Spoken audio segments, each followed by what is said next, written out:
Welcome to the Ben Daniel Podcast, where we're calling a spade a spade. Great to be here with you today. Caitlin Clark's agent was the talk of the town yesterday, and this caused some people to do a little bit of digging and see what else around this entire story seems a little fishy. What else around this whole entire Caitlin Clark Nike deal?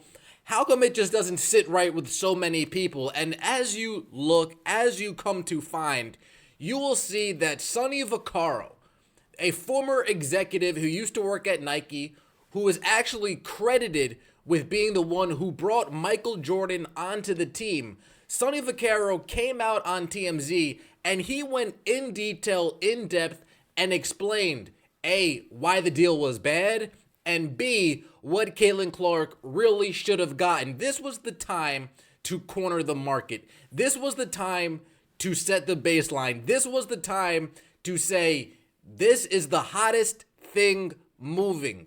We need everything and then some. And Sonny Vaccaro thinks that her agents, along with the rest of us, severely dropped the ball. In case you guys aren't aware, this is Sonny Vaccaro right over here. Former Nike executive with the credit of bringing Michael Jordan onto the team. If you guys watch the movie Air, he is the guy that Matt Damon plays. The character that Matt Damon plays, recruiting Michael Jordan, trying to get him onto the team. That is Sonny Vaccaro. So this is somebody who I would say knows a thing or two about what big deals look like, especially when it comes to superstar of Caitlin Clark's magnitude. Now he's a little bit older now, so people are going to come out and say, how does he know what the deal was? How does he know any of the details with the Caitlin Clark deal? How does he know any of the inner workings? How does he know how some of the negotiations went? And I'm going to answer that like this. Folks, have you ever worked somewhere before and then you moved on and now you have a new job? As long as you made some friends, made some acquaintances with that old job, for the most part, you will have a good idea of what's still going on behind the scenes just based on word of mouth. Oh, hey, how's it going over there? Yeah, it's going good, man. You won't believe what Joey got into yesterday, man. A customer came in and they went at it. We had the big wigs come down, had to talk to him. A lot of dark stuff going on behind the scenes. As long as you keep relationships, as long as you don't burn bridges, as long as you keep an open dialogue, you will have some type of idea on how it's going in past places you've worked. So Sonny Vaccaro, based on what he's heard through the grapevine, based on his own connections as well, I'm sure he's privy to more knowledge than the rest of us, right? Sonny Vaccaro, when it comes to the rise of Nike as the premier sportswear brand across the globe, there are a few more important figures than Sonny Vaccaro.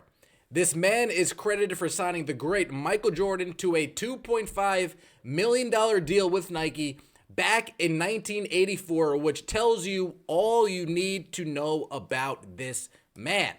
In a recent interview with TMZ Sports, the 85-year-old shared his brutally honest thoughts on how he believes Caitlin Clark should have gotten a better deal than the $28 million contract she signed with the sportswear giant in April of this year. He goes on to say she should have gotten a piece of everything, he said, just like Michael Jordan. He also goes after some of the other companies who dropped out. Vaccaro pointed out that other shoe companies who dropped out of the deal are also partly to blame, as they gave Nike a clear path towards signing Clark. However, at the end of the day, Clark's people should have still pushed for a better deal for their client, at least according to the former Nike executive. Folks, competition is what's best. If Nike's offering 28, I don't remember the numbers at this current time. Let's say Nike's offering 28, Under Armour's offering 4 million, Reebok's offering 6 million, Adidas is offering 8 million.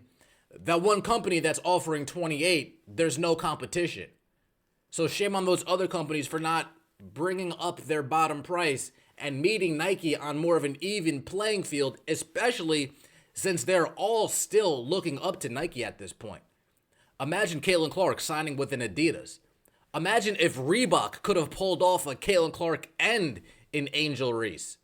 New Balance, some people threw up out there, right? There are many shoe companies that are out there that are making plays at athletes. Now, I know she had the NIL deal, so it makes sense. We have Caitlin Clark and Nike NIL. So once she gets to the pros, we'll roll this deal into a legit shoe deal. Comes with their signature shoe, comes with some commercials, so on and so forth. Instead, we haven't seen any signature shoe. We haven't seen any commercials. We've seen one measly garbage t-shirt that my 13-year-old nephew could have put together upstairs in the attic. It's just not good news, folks, right?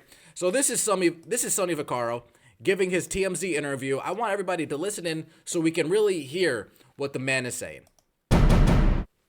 Do you know why she didn't get more? I mean, what is your opinion on it all? I don't know why, but I reacted like people, that responded in the paper or to you or others. The thing I thought, it was so poorly handled.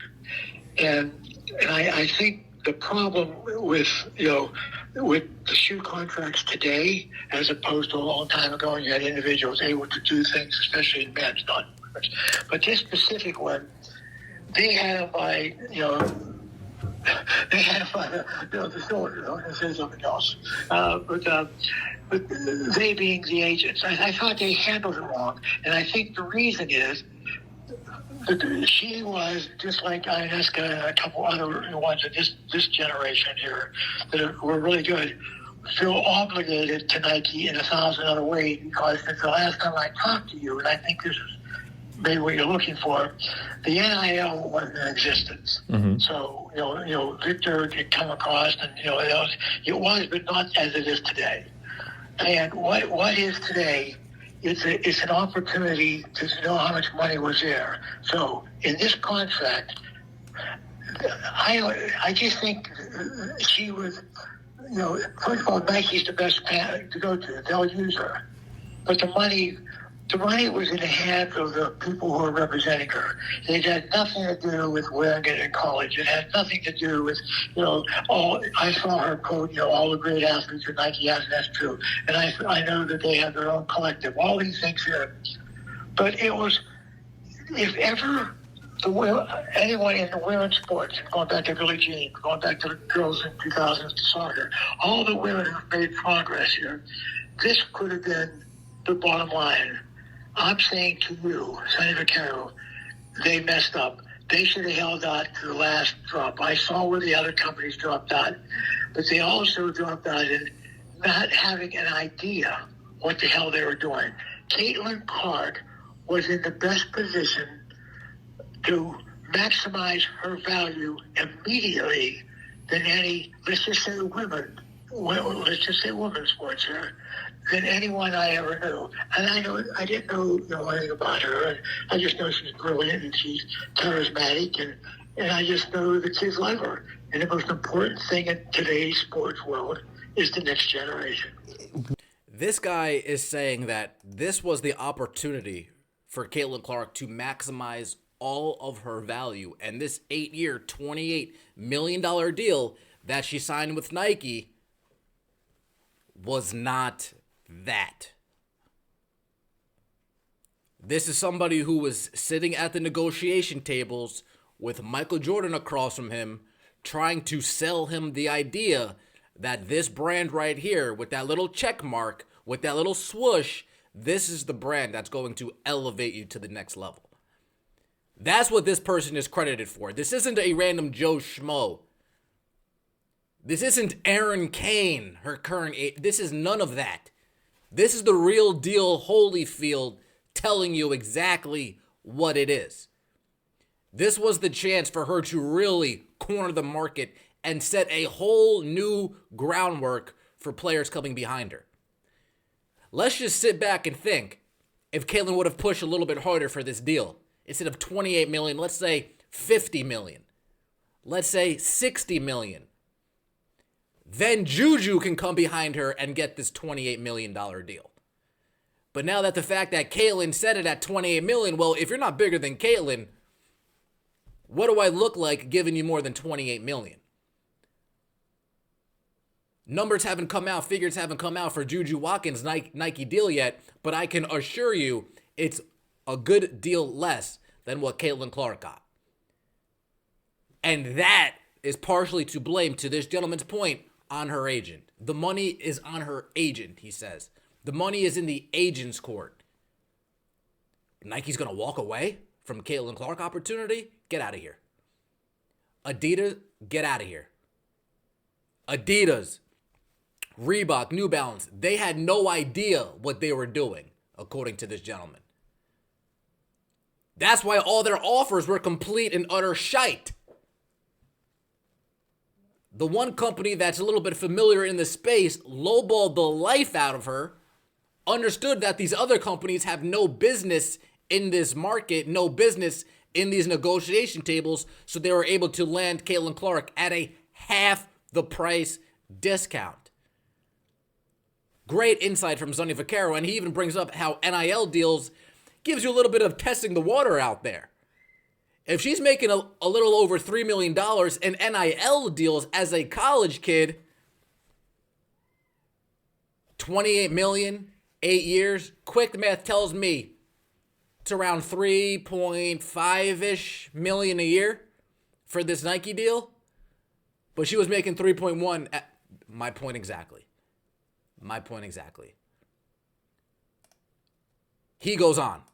What number does she deserve? Or what ballpark of a number does she deserve? Because if everybody else is dropping out, the theory is, well, she got what people would pay her. But I mean, it sounds like you think she deserved a lot more. What is that number, or what is the ballpark of that number?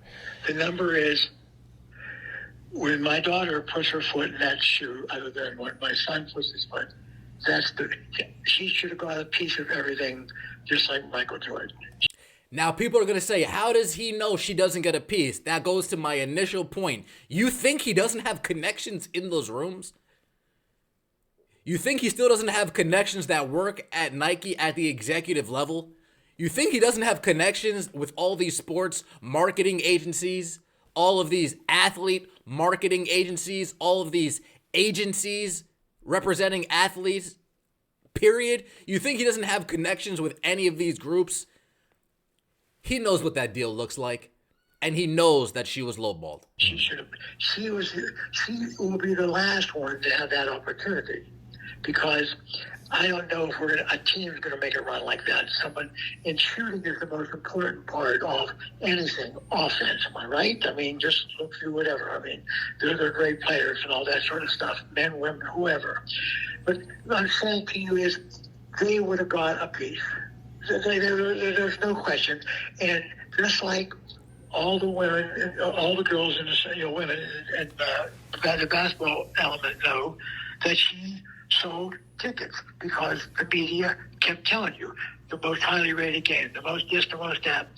What more do you want? She will never be at a higher peak than she was during college this last year in that Final Four thing.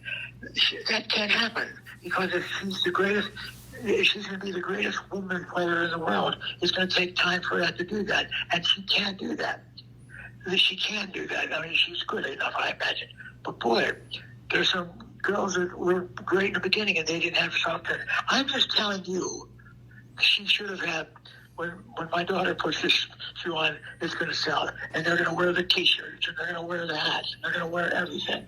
She has everything. She's the only athlete right now to the NBA, still running around, and no one's, done anything except LeBron. But we know LeBron's great. So she should have had everything.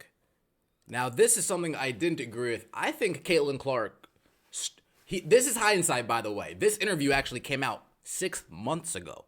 6 months ago, I had to take a look in the archives. 6 months ago, this came out. So he didn't know that Caitlin Clark showed up in the WNBA frying shit.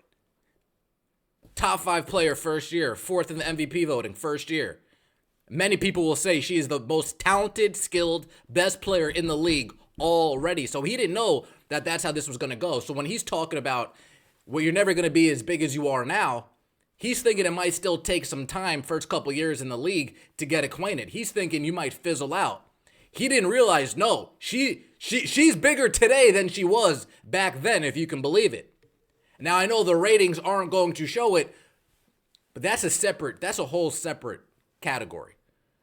The celebrity of Caitlin Clark is bigger today than it was back in Iowa. Let me know what you guys think in the comment section below. Sonny Vaccaro coming out, giving his 2 cents on Caitlin Clark's agent and how they have massively dropped the ball. Massively dropped the ball with this Nike deal.